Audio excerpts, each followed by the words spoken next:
Hello friends, welcome to Sojourn institute. हम लोग circles का आज लेक्चर नंबर 2 करेंगे।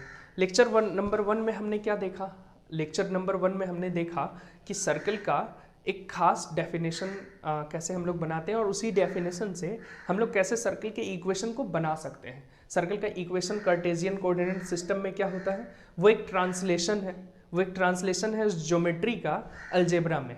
जैसे ही एक इक्वेशन को हम लोग देखते हैं, हम लोग ये समझ जाते हैं कि सर्कल कैसा होगा, लेकिन उस इक्वेशन का डिफरेंट फॉर्म्स हो सकता है। जैसे कि हम लोग स्ट्रेट लाइन में पढ़ते हैं, एक होता है general form ax plus B Y plus C is equal to zero, एक होता है slope intercept form y is equal to M X plus C, एक होता है इंटरसेप्ट फॉर्म, है ना। इस तरीके से हम लोग देख सकते हैं कि डिफरेंट फॉर्म्स होते हैं जो अलग अलग जगह पर अलग अलग तरीके से यूज किए जाते हैं। जैसे सिग्निफिकेंस जहाँ है उस इक्वेशन का यूज कर लेते हैं। ठीक उसी तरह आज सर्कल के इक्वेशन की हम लोग बात करेंगे। अब सर्कल का इक्वेशन जैसे ही हम लोग कह रहे हैं तो एक चीज हमने ऑब्जर्व किया, पिछले क्लास में हम लोगों ने देखा कि सर्कल का जो इक्वेशन है वो कुछ ऐसा है। एक ऐसा सर्कल जिसका centre x naught y naught है और जिसका रेडियस r है। जिसका रेडियस अगर r है तो इसका इक्वेशन हो जाता है x माइनस एक्स नॉट का square plus y minus Y naught का square is equal to radius का स्क्वायर। ये हम लोग देखें। अब हमें बात एक चीज ऑब्जर्व करनी है। ऑब्जर्व क्या करनी है? ये क्वाड्रेटिक इक्वेशन है, एक्स वाई वेरिएबल का क्वाड्रेटिक इक्वेशन है ऑफ टू वेरिएबल। तो एक चीज तो पक्का है, जब भी सर्कल का इक्वेशन आएगा वो क्वाड्रेटिक इक्वेशन आएगा ऑफ टू वेरिएबल, ठीक है। लेकिन टू वेरिएबल क्वाड्रेटिक इक्वेशन होता क्या है, पहले ये देख लेते हैं। अगर हम बात करें जनरल फॉर्म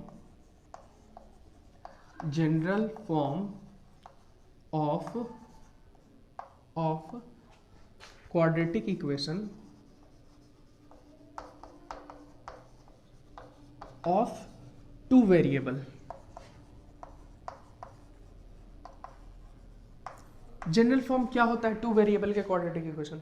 तो क्वाड्रेटिक इक्वेशन होता है ऐसा इक्वेशन जिसमें वेरिएबल का पावर मैक्सिमम 2 हो और कम से कम एक वेरिएबल एक ऐसा टर्म मौजूद हो जिसमें वेरिएबल का पावर 2 हो, है ना।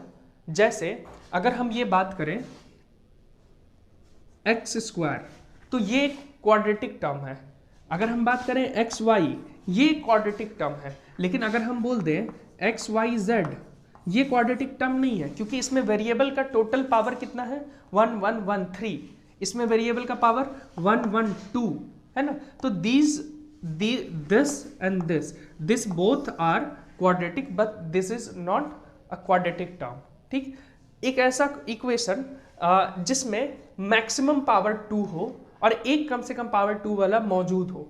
पावर 2 बोले या डिग्री 2 बोले, डिग्री 2 बोलना ज़्यादा अच्छा है, ठीक है। तो वैसा इक्वेशन क्वाड्रेटिक इक्वेशन कहलाता है। तो इसका जनरल फॉर्म क्या हो सकता है? इसका जनरल फॉर्म ये हो सकता है कि एक एक्स स्क्वायर वाला टर्म प्रेजेंट रहे, दूसरा क्योंकि टू वेरिएबल है तो वाई स्क्वायर भी प्रेजेंट हो सकता है ना। फिर एक्स इंटू वाई भी हो सकता है 1 1 2, है ना। फिर वाई भी हो सकता है, एक्स भी हो सकता है, वाई भी हो सकता है और कांस्टेंट भी हो सकता है। कोई ये कह सकता है ये क्यों? तो अगर हम लोग क्वाड्रेटिक इक्वेशन पढ़ते हैं वन वेरिएबल तो क्या होता है? एक्स स्क्वायर होता है, फिर एक्स होता है और फिर कांस्टेंट होता है ना। तो ये भी तो प्रेजेंट हो सकता है। मैक्सिमम मैंने बात की कि मैक्सिमम 2 होना चाहिए और कम से कम एक प्रेजेंट होना चाहिए 2 डिग्री वाला, है ना। तो 1 वाला भी प्रेजेंट हो सकता है और कांस्टेंट भी हो सकता है, ठीक। अब इसके कोफिशिएंट की बात करें, इसके कोफिशिएंट a हो सकता है, b हो सकता है। अब ये जो एक्स वाई का कोफिशिएंट है ना, जो ट्रेडिशनली माना जाता है, मैं वही लिख रहा हूँ क्योंकि उसका एक सिग्निफिकेंस है, ठीक है। तो एक्स वाई का कोफिशिएंट को 2h बोला जाता है। x के कोफिशिएंट को ट्रेडिशनली 2g और इसे 2f और इसे c, और इक्वेशन कुछ इस फॉर्म में होता है। This is the general form of two variable quadratic equation, ठीक। अब सर्कल का इक्वेशन है, ये भी तो टू वेरिएबल क्वाड्रेटिक इक्वेशन है। तो एक बार हम लोग देखते हैं कि सर्कल का जो इक्वेशन है क्या वो क्वाड्रेटिक इक्वेशन इसी टाइप का है या इसमें कुछ स्पेशल केसेस हैं, है ना। तो इसके लिए हमें क्या करना होगा? ये जो इक्वेशन है क्वाड्रेटिक, इसको एक्सपैंड करना पड़ेगा, ठीक है। मैं इसे एक्सपैंड कर रहा हूँ, फिगर मिटा रहा हूँ। अब ये देखो, इसको अगर एक्सपैंड करेंगे, इसको इक्वेशन 1 बोल देते हैं, ठीक है।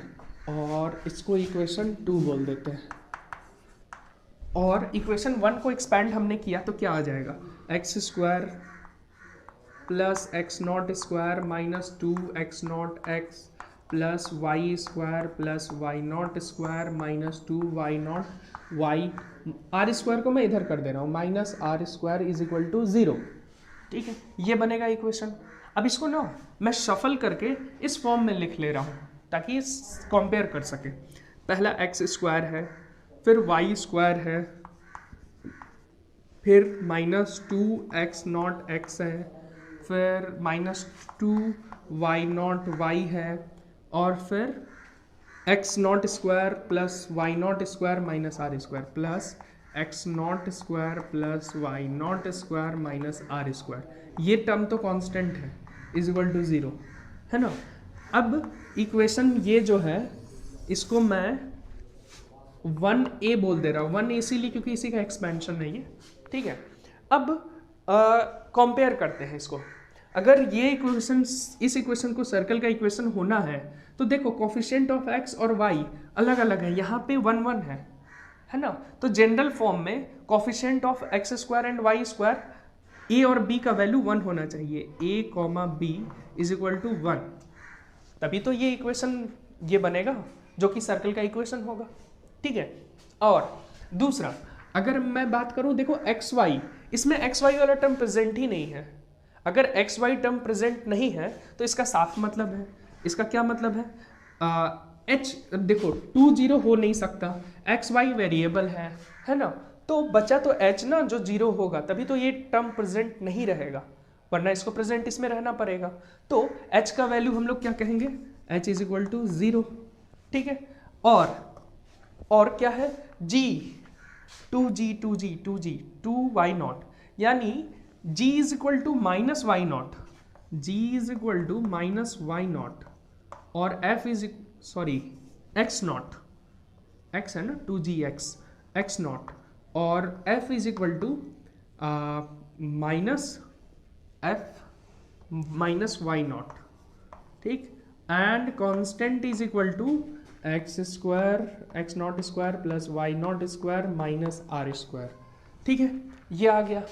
अच्छा, इस इक्वेशन में अगर मैं इस इक्वेशन की बात करूं तो इसमें हमारा सेंटर क्या है, सेंटर ऑफ सर्कल क्या है, x0 comma y0, x0 comma y0। ठीक, और रेडियस क्या है, रेडियस है r।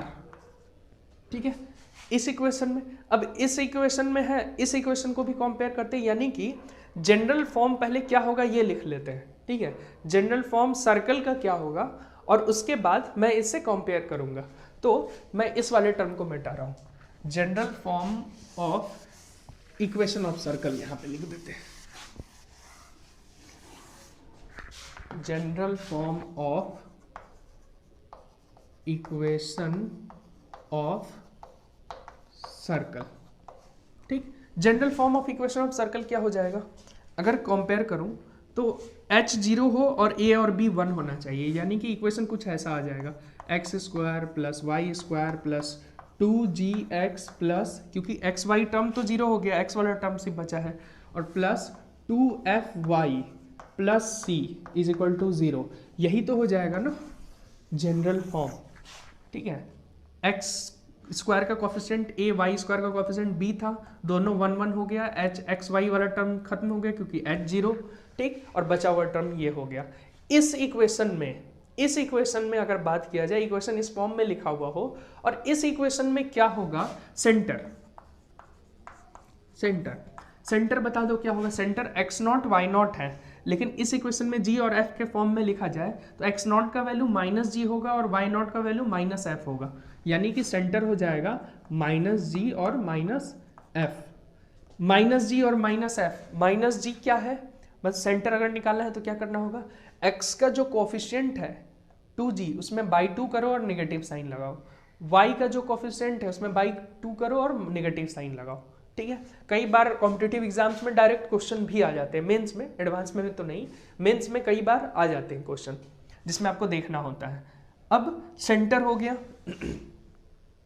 रेडियस की बात करनी है, रेडियस रेडियस क्या हो जाएगा हमारे पास, यहाँ पर तो r का वैल्यू अगर निकालो तो आर स्क्वायर, अगर यहाँ से मैं आर स्क्वायर लिखूँ तो क्या हो जाएगा, x naught square plus Y naught square minus c, r square इधर आएगा और आर रूट बना देगा, तो ये हो जाएगा x naught square plus Y naught square minus C, यही तो आर आएगा। तो रेडियस हो गया रूट अंडर एक्स नॉट की जगह माइनस जी का स्क्वायर डालूंगा तो यहाँ पर तो जी स्क्वायर आ जाएगा, जी स्क्वायर, और यहाँ पर आ जाएगा एफ स्क्वायर और यहाँ हो जाएगा माइनस सी। ये हमारा इक्वेशन हो गया। यही general form of equation of circle है। ठीक है, तो इस फॉर्म से हम लोग देख सकते हैं कि ये कुछ नहीं, कंपैरिजन है, कंपेयर करके आसानी से आप पहुंच सकते हैं। अब इक्वेशन अगर इस फॉर्म में दिया तो इससे इस फॉर्म में भी पहुंचा जा सकता है, इस फॉर्म में दिया तो इससे इसमें पहुंचा जा सकता है। जब हम लोग क्वेश्चंस करेंगे, इक्वेशंस हो जाने के बाद हम लोग क्वेश्चंस करेंगे, उसमें देखेंगे। अभी एक एग्जांपल लेते हैं। ठीक है, मैं इसे रब करता हूं।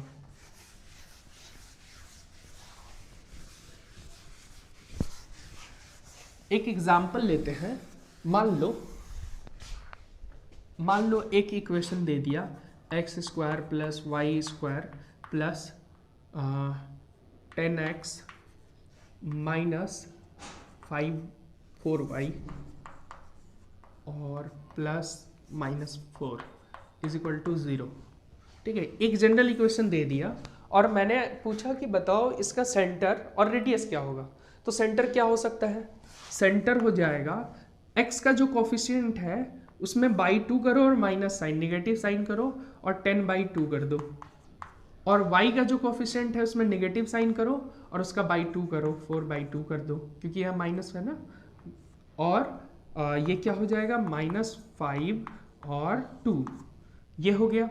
और रेडियस हमारे पास क्या होगा, रूट अंडर जी स्क्वायर यानी 25 प्लस एफ स्क्वायर यानी कि 4 और minus c, minus minus plus 4, minus of -4, ये हो जाएगा रूट अंडर 25 प्लस 4, 29 प्लस 4, 33, यही रेडियस हो जाएगा। इस सर्कल को अगर ग्राफ पे हमें ड्रॉ करके देखना है तो देखो सेंटर इसका कहाँ हो जाएगा, -5,2, -5,2 इधर कहीं होगा थर्ड क्वाड्रेंट में, और रेडियस है रूट अंडर 33 का मतलब 5 पॉइंट समथिंग होता है ना, हाँ 5 पॉइंट समथिंग होता है, जो भी हो। तो सर्कल कुछ ऐसा दिखेगा, ये लेंथ क्योंकि हमारे पास 5 है और रेडियस 5 से ज़्यादा है, सर्कल तो इधर से कहीं पास करेगा, ऐसा कहीं बनेगा, है ना। तो हम लोग सर्कल को ऑब्जर्व कर लिए। ठीक है, मैंने अच्छा फिगर नहीं बनाया है, तुम लोग ठीक बना लेना। ठीक है, तो इस तरीके से हम लोग देख सकते हैं कि सर्कल का सेंटर इधर होगा, रेडियस होगा और इक्विवेलेंट कर लेना, हाँ ऐसा कुछ होगा। ठीक है, रेडियस होगा, ठीक है, सेंटर होगा -5,2, रेडियस होगा रूट अंडर 33। ठीक है, इस तरीके से सर्कल को हमने लोकेट कर लिया। अब देखो हमारे पास इक्वेशन था, हमने इक्वेशन से ज्योमेट्री निकाल ली। इसका मतलब इक्वेशन असल में इसी ज्योमेट्री का ट्रांसलेशन है ना। इक्वेशन का मतलब भी यही होता है, किसी भी कर्व का इक्वेशन की अगर हम लोग बात करें तो वो उसकी ज्योमेट्री का ट्रांसलेशन है अलजेब्रा के अंदर। ठीक है, तो उससे हम लोग जो पता लगा लेते हैं, कुछ भी पता लगा सकते हैं उसके बारे में। ठीक है, तो आज के क्लास में इतना ही रखते हैं, अगले क्लास में हम लोग फिर इसके पर्टिकुलर और फॉर्म को देखेंगे। ठीक, तो आज के क्लास में इतना ही, शुक्रिया दोस्तों।